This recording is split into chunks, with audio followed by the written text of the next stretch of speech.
জানিয়ে দিব এই মুহূর্তে আমাদের হাতে এসেছে গুরুত্বপূর্ণ আপডেট সংবাদের শিরোনাম। শুরুতেই থাকছে বিশ্বকে তাক লাগিয়ে দিচ্ছে রাশিয়া ইরানের যুদ্ধ প্রস্তুতি। এবারে জানিয়ে দিব হাসিনাকে ফেরত চেয়ে নরেন্দ্র মোদী বরাবর চিঠি।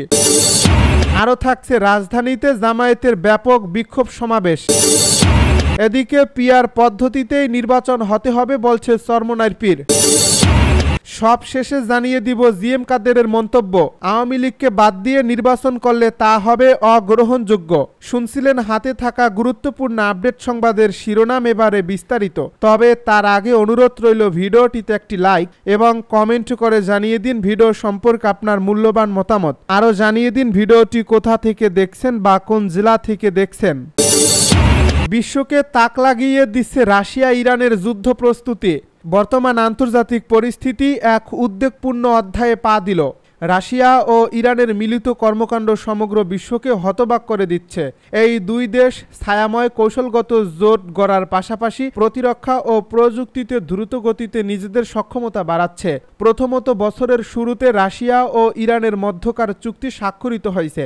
২০ বছরের এই চুক্তিতে প্রতিরক্ষা প্রযুক্তি, সাইবার নিরাপত্তা, জ্বালানি সহ ৪৭টি বিষয়ের সমন্বিত সহযোগিতা ধরা হয়েছে। এই চুক্তিকে দুই পক্ষই তাদের দীর্ঘমেয়াদী সম্পর্কের ভিত্তি হিসেবে দেখছে। দ্বিতীয়ত, সাম্প্রতিক যুক্তরাষ্ট্র ও ইসরায়েলের হামলার পর রুশ সরকার নড়েচড়ে বসেছে। তারা সেই হামলাগুলোকে অযথা এবং আন্তর্জাতিক আইনের ঊর্ধ্বে হিসেবে বর্ণনা করে তীব্র প্রতিবাদ জানিয়েছে। তবে এই সমর্থন কেবল বক্তব্যই সীমাবদ্ধ। ইরানের তরফে আশা করা সামরিক সহায়তা মেলেনি। তৃতীয়ত, রাশিয়ার ভবিষ্যৎ পরিকল্পনা ও বিষয়টিকে আরও উদ্বেগজনক করছে। প্রেসিডেন্ট পুতিন ইসরায়েল ইরান সংঘর্ষের প্রেক্ষিতে হাইপারসনিক ক্ষেপণাস্ত্র উৎপাদন সম্প্রসারণের কথা ঘোষণা করেছেন, যা আন্তর্জাতিক প্রতিরক্ষা ক্ষমতার ধাক্কা দিচ্ছে।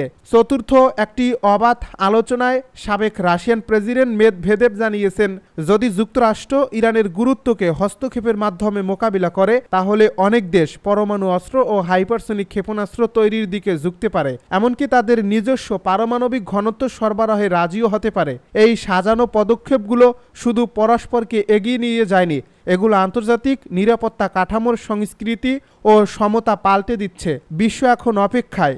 এই দুই শক্তিধর রাষ্ট্র পরমাণু ও উচ্চ টেক সামরিক প্রতিযোগিতায় কি উচ্চতায় উঠে যাবে। হাসিনাকে ফেরত চেয়ে নরেন্দ্র মোদী বরাবর চিঠি। বিচারের জন্য শেখ হাসিনাকে ফেরত চেয়ে ভারতের প্রধানমন্ত্রী নরেন্দ্র মোদী বরাবর চিঠি দিয়েছে জাতীয় গণতান্ত্রিক পার্টি জাকপা।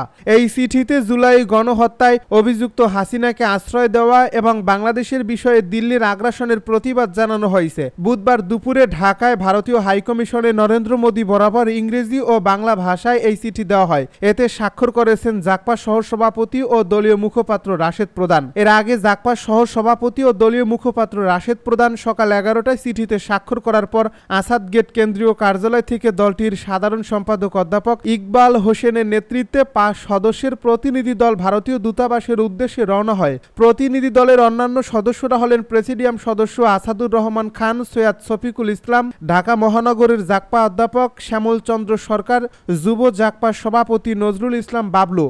তবে ভারতীয় দূতাবাসের কোনো কর্মকর্তা সামনে না এলেও ডিপ্লোম্যাটিক সিকিউরিটি ডিভিশনের অতিরিক্ত উপ পুলিশ কমিশনার তালাত মাহমুদ শাহান শাহের মাধ্যমে চিঠি গ্রহণ করেন।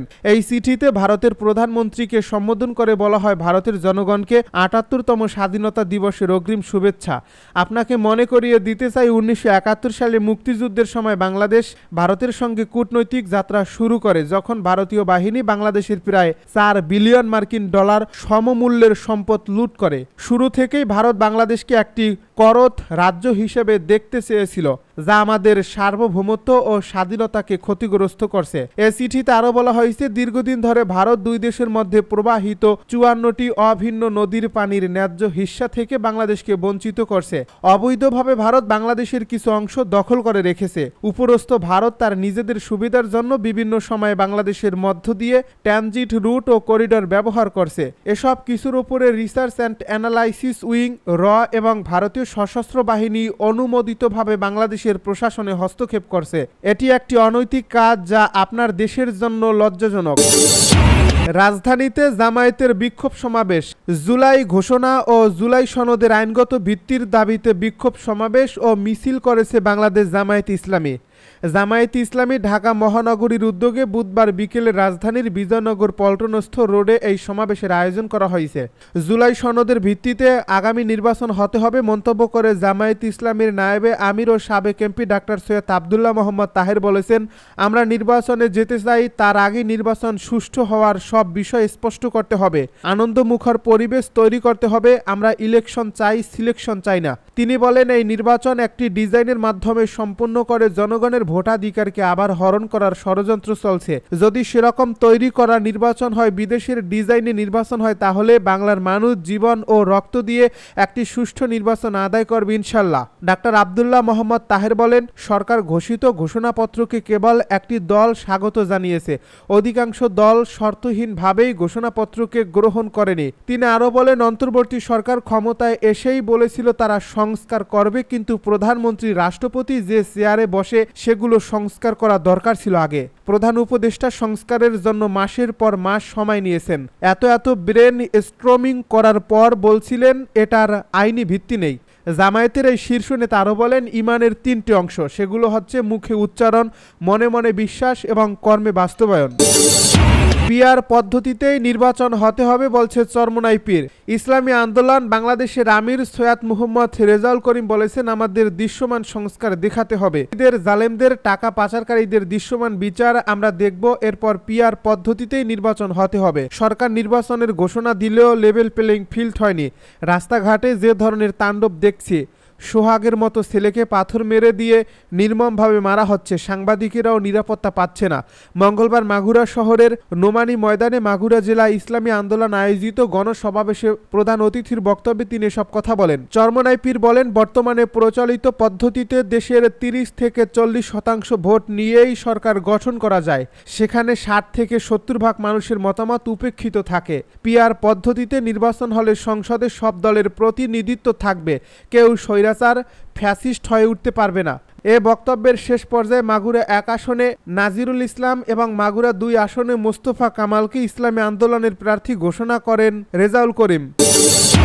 আওয়ামী লীগকে বাদ দিয়ে নির্বাচন করলে তা গ্রহণযোগ্য হবে না। আওয়ামী লীগকে বাদ দিয়ে নির্বাচন করলে তা গ্রহণযোগ্য হবে না বলে মনে করেন জাতীয় পার্টির চেয়ারম্যান জি.এম. কাদের। তিনি বলেছেন, আওয়ামী লীগ যখন জামায়াতে ইসলামীকে রাজনীতিতে নিষিদ্ধ ঘোষণা করেছে, আমি তার প্রতিবাদ করেছি। একইভাবে এখন বলছে, আওয়ামী লীগকে বাদ দিয়ে নির্বাচন করলে তা গ্রহণযোগ্য হবে না। বুধবার বিকেলে দলটির কেন্দ্রীয় কার্যালয়ে ঢাকা জেলা শাখার মত বিনিময় সভায় তিনি এসব মন্তব্য করেন। এর আগে মঙ্গলবার জাতীয় পার্টির চেয়ারম্যান রাজনৈতিক কার্যক্রমে নিষেধাজ্ঞা চেয়ে করা মামলা প্রত্যাহারের পর বুধবার দলীয় কর্মসূচিতে অংশ নেন তিনি। এ সময় জাপা নেতা বলেন, আমার এবং আমাদের নেতাকর্মীদের বিরুদ্ধে অনেকগুলো মিথ্যা হত্যা মামলা দেওয়া হয়েছে। মিথ্যা মামলায় যাদের গ্রেপ্তার করা হয়েছে তাদের জামিন দেওয়া হচ্ছে না। তিনি আরও বলেন, একজন দোষীকে শাস্তি দিতে 10 জন নিরাপদ মানুষকে শাস্তি দিচ্ছে। বাড়িঘর ও অফিসে আগুন দিয়ে মামলা হামলা করে আমাদের দমিয়ে রাখতে পারবে না। আমরা বর্তমান সরকারের অপকর্মের বিরোধিতা করছি, ঝুঁকি নিয়ে জনগণের পক্ষে কথা বলছি। সরকারের জুলুম নির্যাতনের ভয়ে আমরা থেমে যাব না। সম্প্রতি লাঙ্গল প্রতীক চেয়ে ইসিতে আবেদন করেছে জাতীয় পার্টির আরেক অংশ। সেই প্রসঙ্গ টেনে জি.এম. কাদের বলেন, আমাদের লাঙ্গল অন্য কাউকে দিতে চাইলে আমরা রাজপথে আন্দোলন করব। যারা ভূমিকা রাখতে পারবে তারাই জাতীয় পার্টির প্রকৃত নেতা।